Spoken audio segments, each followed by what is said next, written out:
Баршаңызға сәлем достар. Бүгін сіздермен осындай ерекше дәмді шелпек пісіреміз. Ең алдымен қамырын жасаймыз. Ол үшін жылы сүтке жылы су, тұз, құмшекер, май. Оның барлығын салып, жақсылап жұмсақ қамыр илейміз. Қамырымыз жұмсақ немесе тым қатты болып кетпеуі қажет. Енді дайын қамырымызды 10-15 минутқа тұндырып қоямыз. Тұнған қамырымызды алып 7 бөлікке бөлеміз. Немесе дәл осы рецептпен 9 бөлікке бөлсеңіздер де болады. Өте қытырлақ, дәмді, тез дайындалатын шелпек болады. Жасап көріңіздер.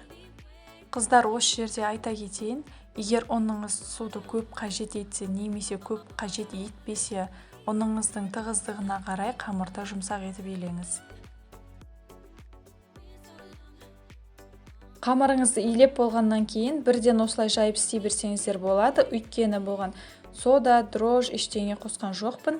Дрож немесе сода қосу ол өз қалауларыңыз. Дрож қосылмағаннан кейін осылай жұқа қылып жаямыз. Еттің қамырының қалыңдығынан кішкене ғана қалың болу қажет. Қызып тұрған майға екі шетін қызартып алып пісіреміз. Немесе ақшылық саңыздарда ол да піседі.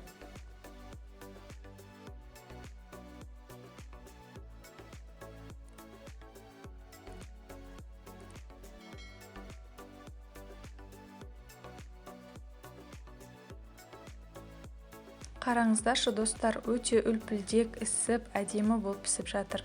Дайындап көріңіздер.